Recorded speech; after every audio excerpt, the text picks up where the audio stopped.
بسم اللہ الرحمن الرحیم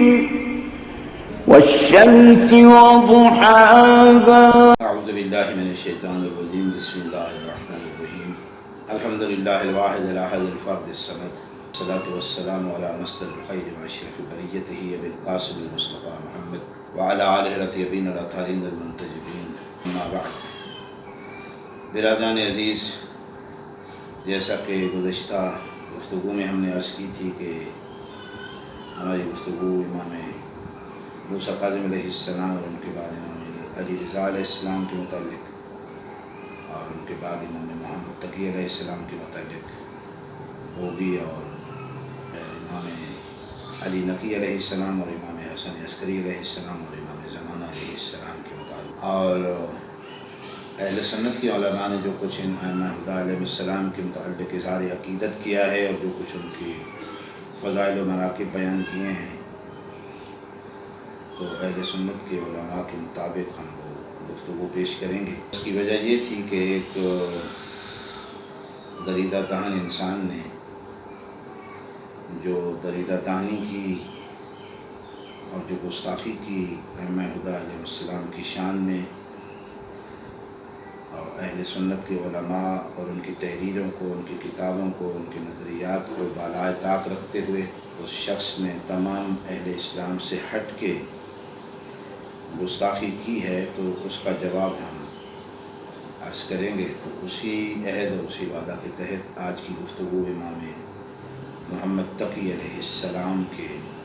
متعلق ہے۔ امام محمد تقی علیہ السلام کے امام علی رضا علیہ السلام کے فرزند ہیں اور پوتے ہیں امام موسیٰ کاظم علیہ السلام کے، اور اس طرح سے آپ کا شجرہ نسب جو ہے وہ 8 پشتوں کے بعد جناب سیدہ کونین سلام اللہ علیہ کے ذریعے سے نبی کریم صلی اللہ علیہ وآلہ وسلم سے مل جاتا ہے۔ یعنی امام محمد تقی علیہ السلام علوی ہیں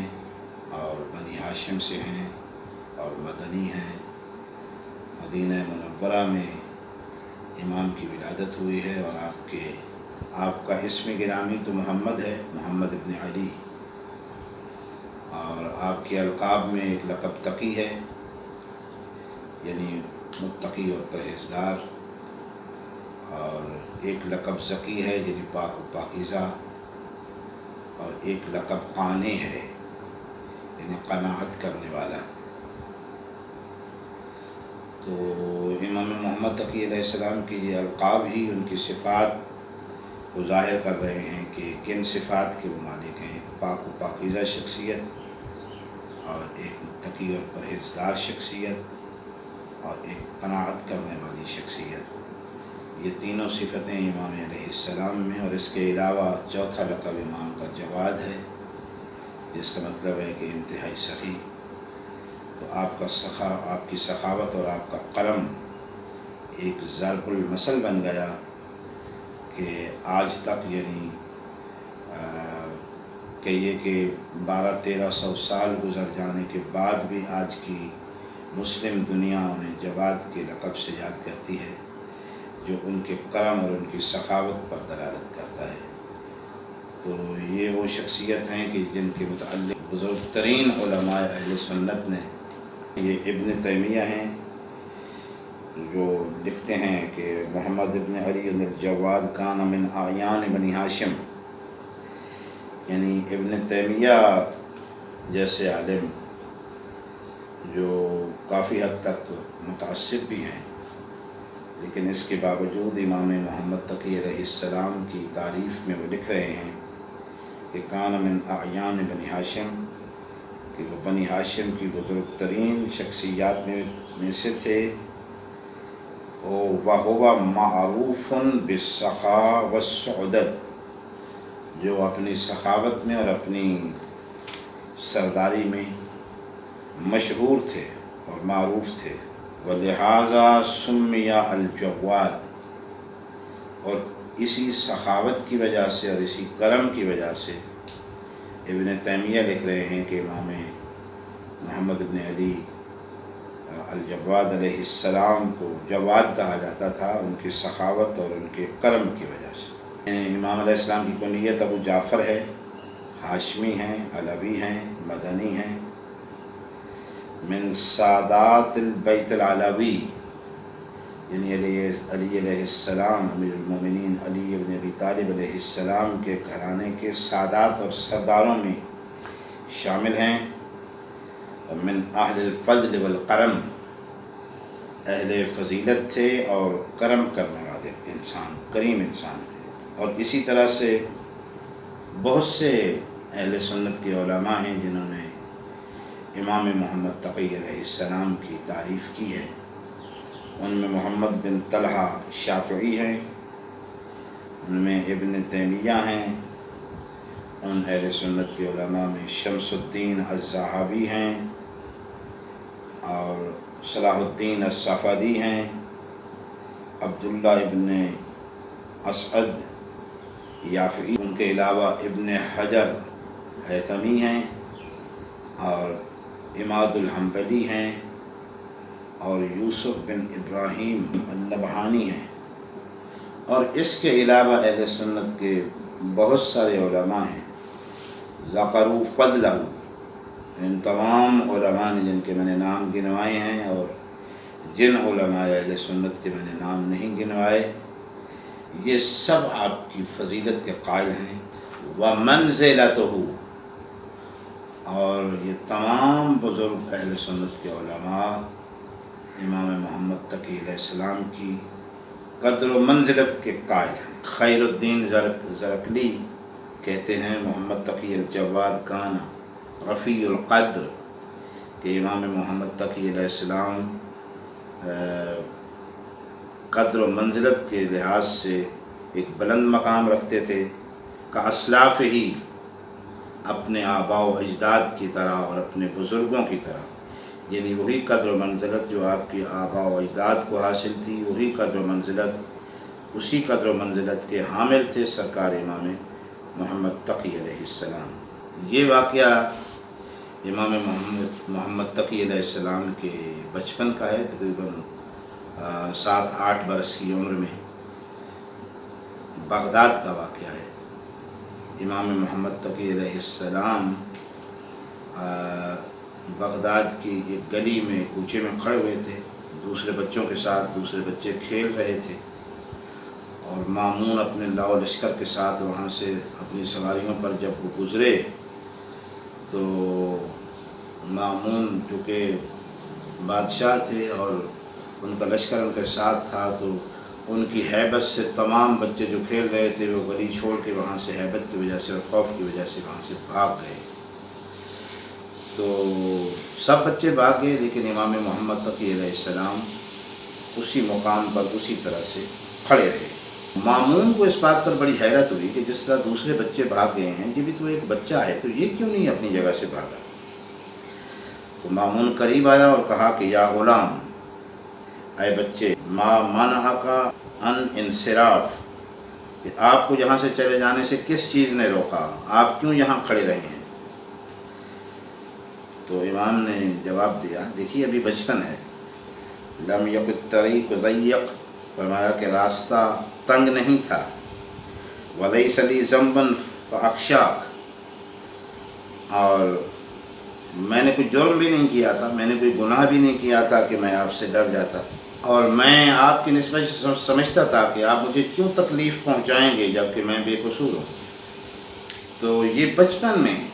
7-8 برس کی عمر میں ایک بچے کا ایک بادشاہ کو جو اپنے لاؤ لشکر کے ساتھ آ رہا ہو اس طرح کا جواب دینا، تو مامون اس کی توقع نہیں کرتا تھا کہ یہ بچہ اتنی فصاحت و بلاغت کے ساتھ یوں گفتگو کرے گا اور اتنے اطمینان سے اور اتنے سکون قلب کے ساتھ ایک بادشاہ کی آنکھ میں آنکھ ڈال کے 7-8 برس کی عمر میں اس طرح سے یہ بچہ جواب دے گا، تو وہ اس کی توقع نہیں کر رہا تھا۔ تو اسے حیرانی ہوئی اور وہ سوچنے پہ مجبور ہو گیا کہ یقیناً یہ بچہ باقی بچوں کی طرح نہیں ہے، اس بچے کی سوچ، اس بچے کی فکر باقی بچوں سے مختلف ہے، اور یہ بچہ باقی بچوں سے مختلف ہے۔ یہ واقعہ اہل سنت کے علماء نے اپنی کتابوں میں درج کیا۔ اور اسی طرح سے مامون ہی کے دربار میں، مامون کے جو دربار کے سب سے بڑے عالم تھے یحییٰ ابن اقسم، یعنی جنہیں قاضی القضات کا لقب دیا گیا تھا، سب سے بڑے قاضی تھے مامون الرشید کی اس دور حکومت میں اور ان کے دربار کے، اور جنہیں سب سے بڑا عالم تصور کیا جاتا تھا۔ تو مامون کے دربار میں جب امام محمد تقی علیہ السلام کو بلایا گیا اور آپ وہاں پہ تشریف لائے اور سب نے احترام کیا اور بٹھایا آپ کو، تو امام محمد تقی علیہ السلام کی کل عمر ہی 25 سال ہے، 25 سال میں آپ کی شہادت ہو گئی ہے۔ تو یقیناً 25 برس سے پہلے کا یہ واقعہ ہوگا، 20 سال کی عمر میں یہ واقعہ ہوا یا 22 سال کی عمر میں ہوا۔ ایک نوجوان، بالکل نوجوان، جس کی عمر 18، 20، 22 سال کے درمیان ہو، اور وہ بادشاہ کے دربار میں آئے اور پورا دربار کھڑا ہو جائے اور جو بادشاہ ہو وہ بھی کھڑا ہو جائے اور ان کا استقبال کرے اور قاضی قضات اس کا استقبال کریں، اور ان کے علم کے ایسے چرچے ہوں کہ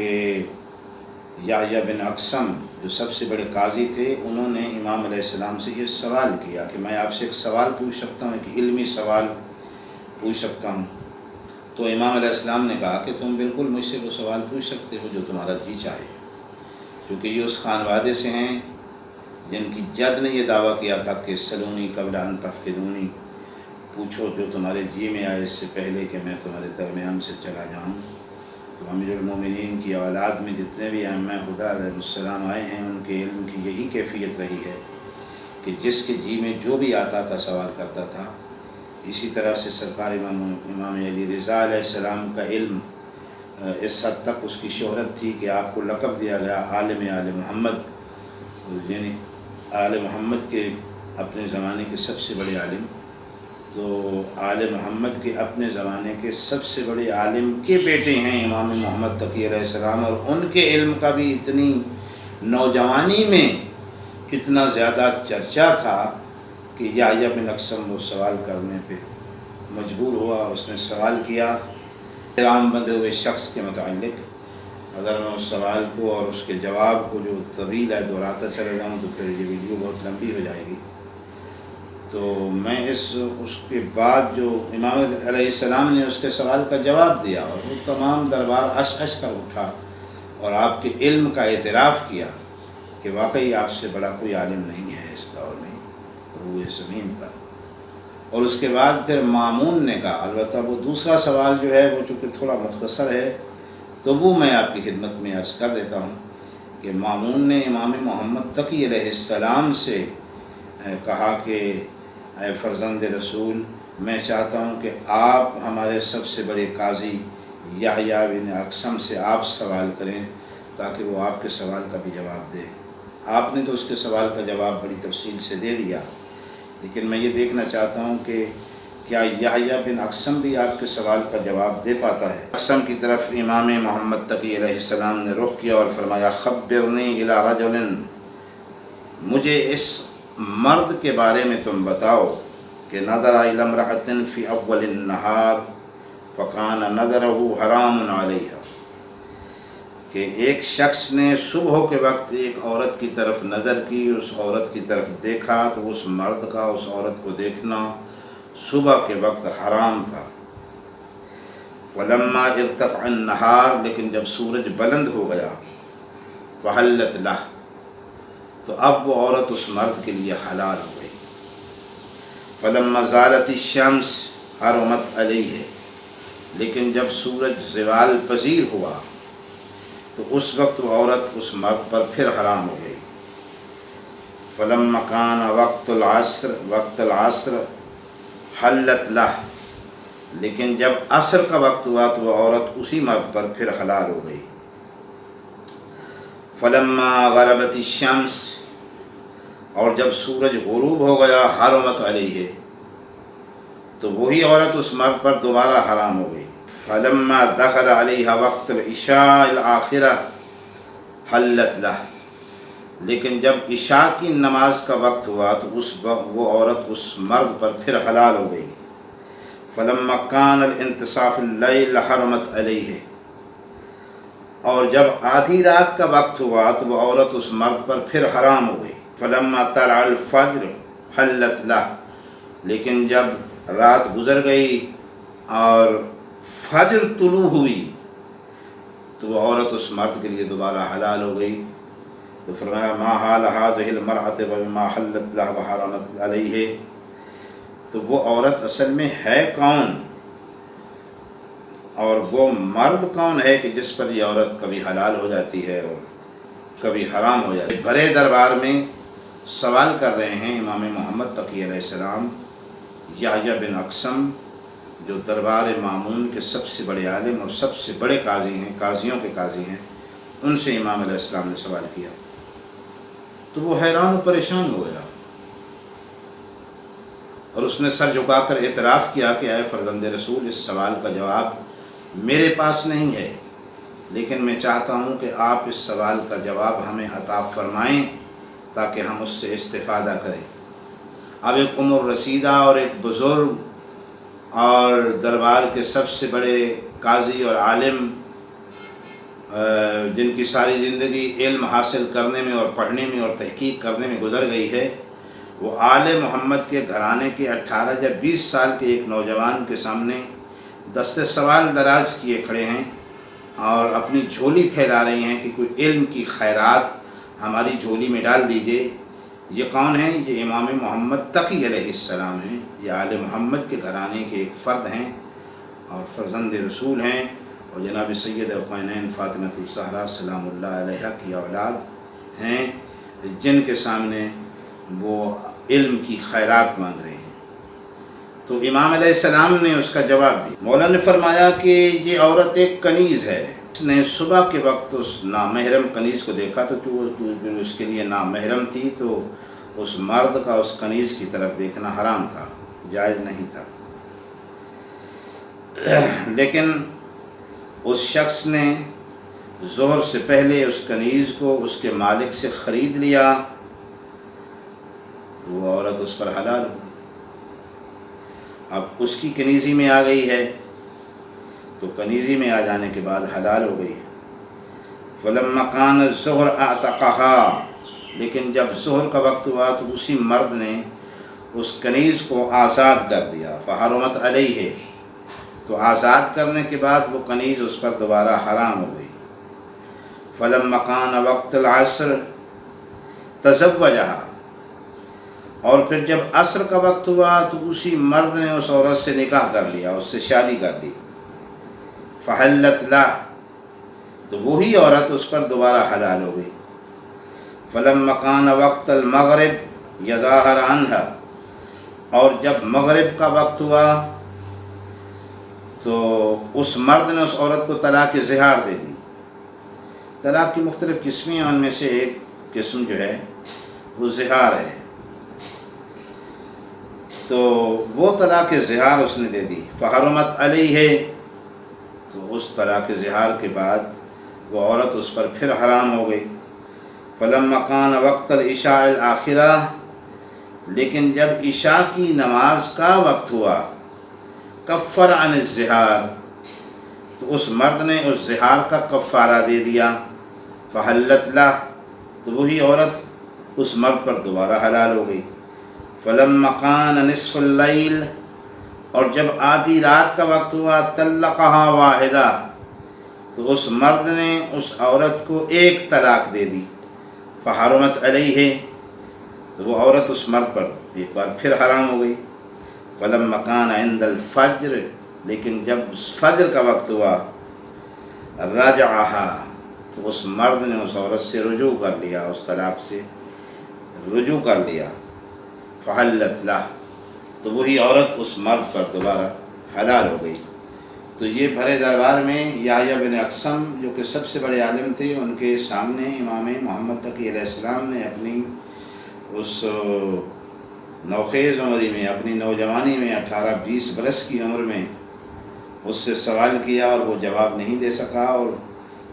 فرزند رسول کا سوال کرنے کا انداز بھی آپ دیکھ لیں اور پھر مولا کے